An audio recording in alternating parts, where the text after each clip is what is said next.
Assalamualaikum guys. Di sini Mimin akan bahas film yang sangat menarik. Banyak pesan yang terkandung dalam film ini. Film ini menceritakan tentang dua orang yang sedang menjadi bahan percobaan militer. Percobaan ini membuat mereka tertidur selama 500 tahun. Wow, kok bisa ya? Penasaran? Oke, mari kita langsung genjot ke plotnya. Film ini berjudul Idiocracy tahun 2006. Film ini mengisahkan tentang seorang penjaga perpustakaan militer. Dia bernama Joe.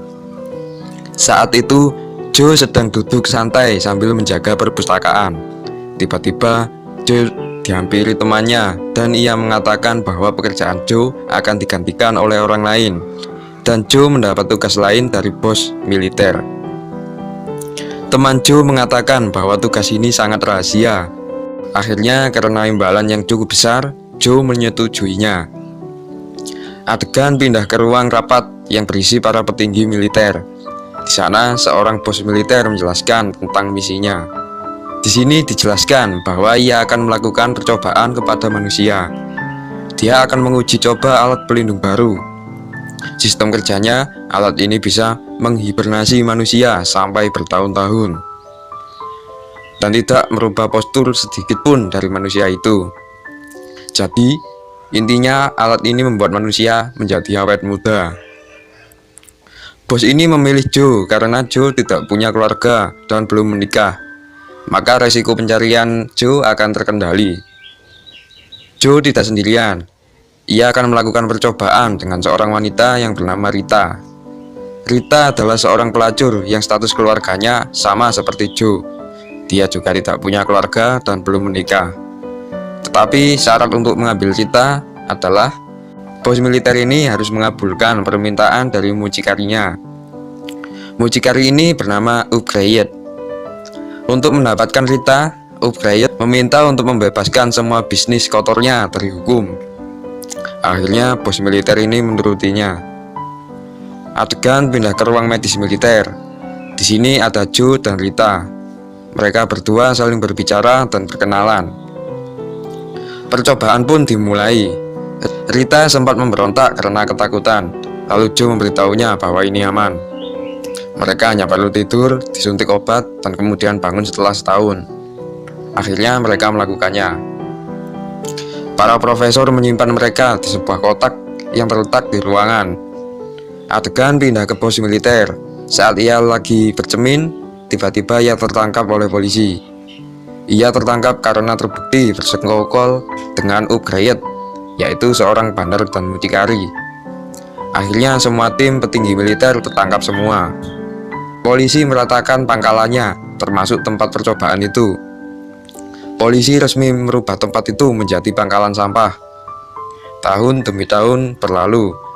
Semakin lama, kecerdasan manusia semakin menurun, sampai akhirnya wilayah dan orang-orang berevolusi. Dan sekarang ini tahun 2505. Pada masa ini, wilayah Amerika Serikat dipenuhi oleh gunung sampah. Saat itu gundukan itu longsor, dan sampah-sampah masuk ke pemukiman. Longsoran itu membawa kotak yang berisi Joe ke dalam rumah. Dan karena benturan, Joe akhirnya terbangun dari hibernasinya. Rumah itu ditinggali oleh seseorang yang bernama Frito. Saat itu Frito sedang menonton TV. Dan Joe bertanya kepadanya. Tapi Frito merasa terganggu dan melempar Joe keluar rumahnya. Kemudian Joe berjalan-jalan di kota. Joe sangat heran dengan kondisi kota saat ini. Orang-orang bertingkah seperti orang idiot. Tak ada rasa saling menghargai di sini. Bangunan kota juga berubah semua, dan semuanya terlihat sangat kumuh dan penuh sampah. Saat itu Joe sedang menuju rumah sakit untuk periksa, karena merasa dia sedang berhalusinasi. Saat Joe masuk ke ruangan rumah sakit, ia sangat heran. Tempat yang seharusnya bersih ternyata juga sangat kumuh. Tetapi Joe melihat kemajuan teknologi terlihat sangat canggih. Semua bentuk pelayanan berupa mesin robot. Tapi Joe merasa bahwa orang-orang di situ tidak bisa menggunakan alat robot itu dengan cerdas. Joe kemudian pergi ke toilet untuk mencuci mulutnya. Joe terkejut karena yang keluar dari keran bukanlah air biasa, melainkan minuman sejenis soda yang seharusnya tidak digunakan untuk mencuci tangan ataupun berkumur. Lalu Joe menanyakan air biasa kepada petugas di sana, tapi petugas itu malah menertawakannya. Di rumah sakit, yang memeriksa orang sakit bukanlah dokter, melainkan mesin yang bisa mendeteksi penyakit secara otomatis. Joe merasa tidak yakin dengan itu. Saat Joe melakukan perawatan, Joe sedang melakukan pembayaran biaya perawatannya. Joe melihat tulisan tahun 2505 di sebuah majalah. Awalnya Joe tidak percaya, tapi dia mencocokkannya dengan sebuah kalender. Ternyata sama. Joe kaget dan kemudian ia melihat dari sebuah jendela. Kondisi kota sangat kacau. Joe baru sadar bahwa ia telah berhibernasi selama 500 tahun. Lalu perawat itu menanyakan tato di lengannya. Tato itu digunakan untuk alat pembayaran identitas dan lain-lain. Tetapi Joe tidak mempunyai tato itu. Lalu perawat itu menyalakan alarm darurat dan meneriaki Joe. Orang yang tidak bertato dianggap penjahat tingkat tinggi di sana. Akhirnya Joe ditangkap polisi dan dibawa ke pengadilan. Saat Joe di ruang pengadilan, Joe dihina dan dicaci maki. Joe menjelaskan semuanya, tetapi mereka semua terlihat sangat bodoh dan tidak bisa mencerna apa yang Joe katakan. Akhirnya Joe dinyatakan sebagai tersangka. Adegan pindah ke Rita. Rita saat itu juga sudah terbangun dari hibernasinya. Dia di sana mencari uang dengan merayu dan menipu para lelaki hidung belang. Rita merasa bahwa orang-orang itu sangat mudah untuk dibodohi. Saat itu Rita sedang menipu seorang pemuda hidung belang. Rita kaget bahwa mata uang yang dipegangnya bergambar sangat aneh. Tapi Rita tidak menghiraukannya dan menggunakan uang itu. Adegan pindah ke Joe yang sedang melakukan penatuan dan pendaftaran identitas. Semua dilakukan dengan mesin komputer. Joe tidak menyangka bahwa mesin itu sangat tidak efisien. Kemudian Joe dibawa ke ruangan untuk melakukan tes IQ. Joe merasakan pertanyaan yang diajukan terlalu mudah, seperti pertanyaan anak TK. Kemudian selanjutnya Joe dibawa ke sel. Saat perjalanan menuju sel, Joe menipu petugas di sana dan melarikan diri dengan sangat mudah. Akhirnya Joe pergi ke rumah Vito.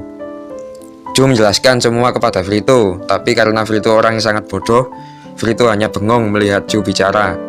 Akhirnya Joe menjelaskan bahwa ia ingin kembali ke tahun 2005. Lalu Vito menjawab bahwa ada mesin waktu di suatu tempat dan hanya dia yang tahu. Akhirnya Joe membujuk Vito dan membawanya ke mesin waktu itu. Saat itu Joe sedang dikejar polisi. Di tengah perjalanan Joe bertemu Rita dan kemudian Joe mengajaknya. Singkat cerita, Joe lolos dari kejaran polisi itu. Tapi para polisi bodoh itu menghancurkan mobil Vito sampai terbakar. Selanjutnya mereka berjalan kaki menuju mall. Singkat cerita, Joe tertangkap kembali, tetapi kali ini dia dibawa ke istana kepresidenan Amerika Serikat. Di sana Joe berkenalan dengan para menteri. Mereka semua terlihat sangat bodoh. Akhirnya Joe berhadapan langsung dengan Presiden Amerika.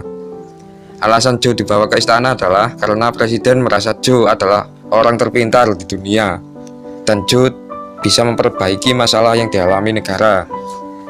Presiden melihat hasil tes IQ yang Joe kerjakan saat dia di penjara.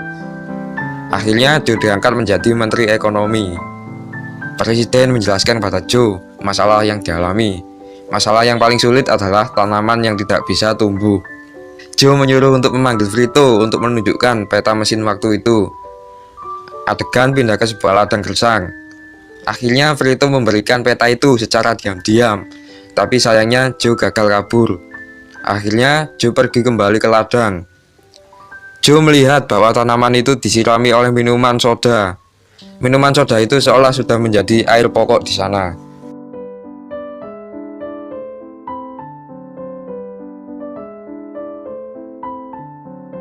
Joe berpikir bahwa minuman ini adalah penyebab tanaman tidak bisa tumbuh. Akhirnya Joe menyuruh untuk mengganti air soda dengan air biasa. Tapi masalah tiba-tiba muncul.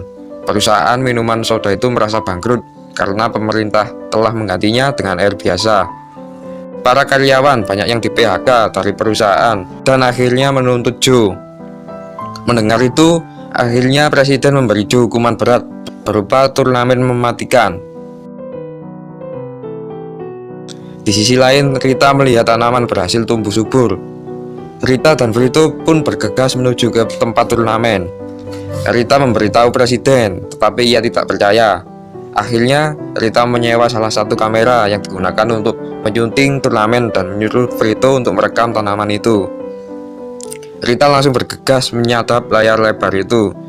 Rita menggantinya dengan rekaman tanaman. Dan seketika Rita berhasil melakukannya. Semua orang menyaksikannya dan gembira melihatnya. Akhirnya Joe pun selamat dari kematiannya.